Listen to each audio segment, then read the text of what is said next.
Hola amigos de YouTube, ¿cómo les va? Yo espero que bien. Soy Stephanie GC y en este nuevo video les traigo la parte 2 de historias de terror. Bueno, sin más hablar, pasemos a la primera historia.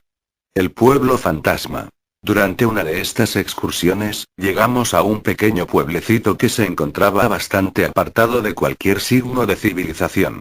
El caso es que en él habían varias casas, un colegio, un hospital y una tienda entre otros. Es decir, tenía todo lo necesario para poder vivir perfectamente. No obstante, los edificios tenían un diseño bastante clásico, aunque estaban muy bien reformados, por lo que pasear por sus calles era como volver al pasado. También nos llamó la atención que no hubiesen coches salvo algunas viejas camionetas también reformadas. Al parecer, la gente se dedicaba a la agricultura y a la ganadería y no tenían necesidad de salir de allí.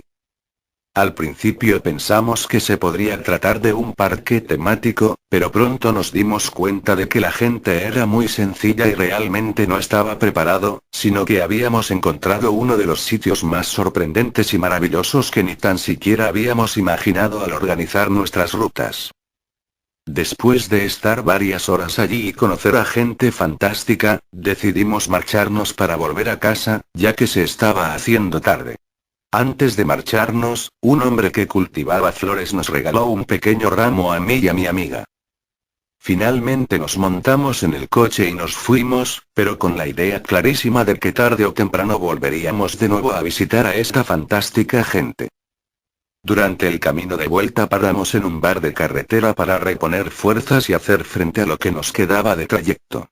Mientras hablábamos del lugar, uno de los camareros se acercó a nosotros y nos preguntó si realmente estamos hablando de ese pueblo.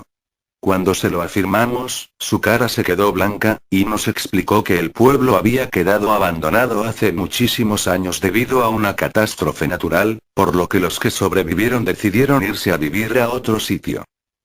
Desde un principio pensamos que nos estaba tomando el pelo, por lo que decidimos quedarnos esa noche y volver a la mañana siguiente para comprobarlo con nuestros propios ojos. ¿Cuál fue nuestra sorpresa que al llegar era cierto que todo estaba abandonado? Todos los edificios eran exactamente iguales y encontramos también las camionetas, pero nada de ello estaba rehabilitado. El caso es que los ramos de flores seguían en el asiento trasero de nuestro coche. El cuento de la niña en la montaña.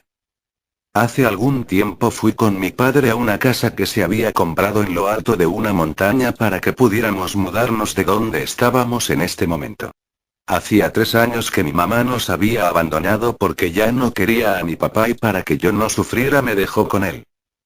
La casa que había comprado mi padre estaba, como he dicho, en lo alto de la montaña y en un principio, era una casa que me gustaba mucho porque era grande y estaba apartada, por lo que siempre podría estar muy cómodo en ella.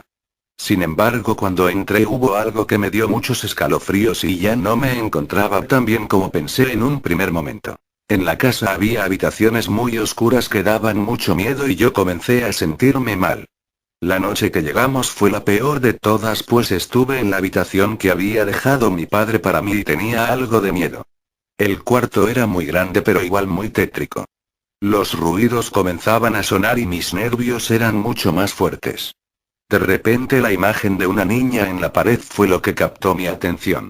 La niña estaba llorando y tenía el rostro lleno de lágrimas, con su pelo sedoso y rizado. La niña se puso las manos en la cara cuando vio que la estaba mirando.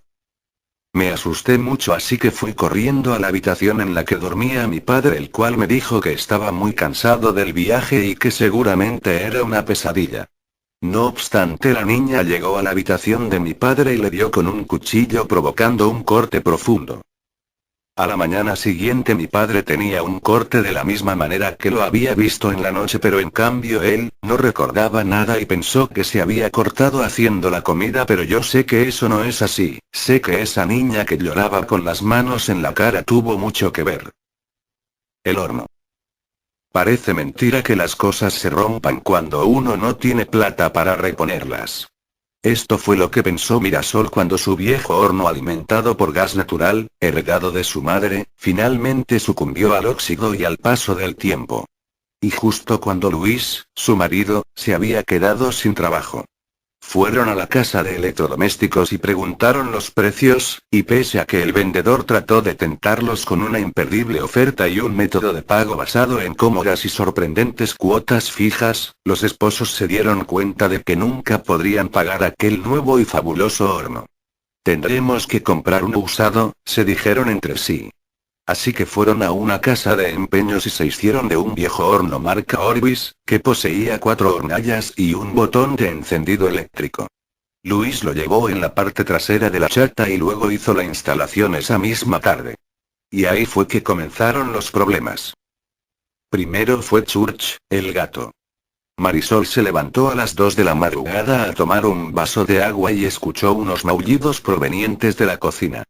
Fue a ver y allí, metido en el horno y maullando de desesperación y terror, estaba el gato. La mujer abrió la puerta del horno y el gato salió disparado rumbo a los interiores de la casa. Días después Marisol vio otra cosa todavía más inquietante. Era de noche y se encontraba sola porque Luis había salido a beber con unos amigos. La mujer estaba entretenida horneando unas cupcakes, cuando de repente escuchó un ruido que provenía desde el interior del horno. Pensó que eran las cupcakes que habían reventado, y se inclinó para mirar a través del vidrio. No eran las cupcakes. Había una mano allí, ennegrecida por el fuego. Marisol dio un alarido y cerró la llave del gas y luego llamó por celular a su marido, pero este no le contestó. ¿Qué diablos había sido eso? Comenzaba a sospechar que aquel horno estaba embrujado o algo así. Sabía que podían ocurrir esas cosas. Los objetos a veces quedan impregnados por la maldad de su antiguo dueño. Quizás el anterior propietario había sido un psicópata que cocinaba a sus víctimas en el horno, aunque la idea le pareció descabellada. Volvió a llamar a su marido y tampoco obtuvo respuesta. Marisol mientras tanto se había encerrado en el dormitorio, porque tenía miedo de volver a la cocina. En algún momento de aquella larga noche se durmió, y se despertó por los maullidos insistentes del gato. Había olor a gas, y cuando la mujer corrió hacia la cocina, se encontró con su esposo, que había metido la cabeza en el horno y le había dejado una nota de suicidio sobre la mesa. Nunca más se supo de Marisol. Enloquecida por el dolor se alejó de la casa y se perdió en la noche. La casa quedó en venta, con todos los muebles dentro. Un año después, un agente inmobiliario se encontraba mostrándole la casa a una joven pareja, cuando sintieron un hedor proveniente del horno. Abrieron la puerta y allí estaba el pobre Church, ennegrecido y cocinado hasta la muerte. Espero que les haya gustado las historias, suscríbanse a mi canal para más y visiten mi blog y mi nueva página de Facebook que estarán en la descripción del canal. Hasta un próximo video.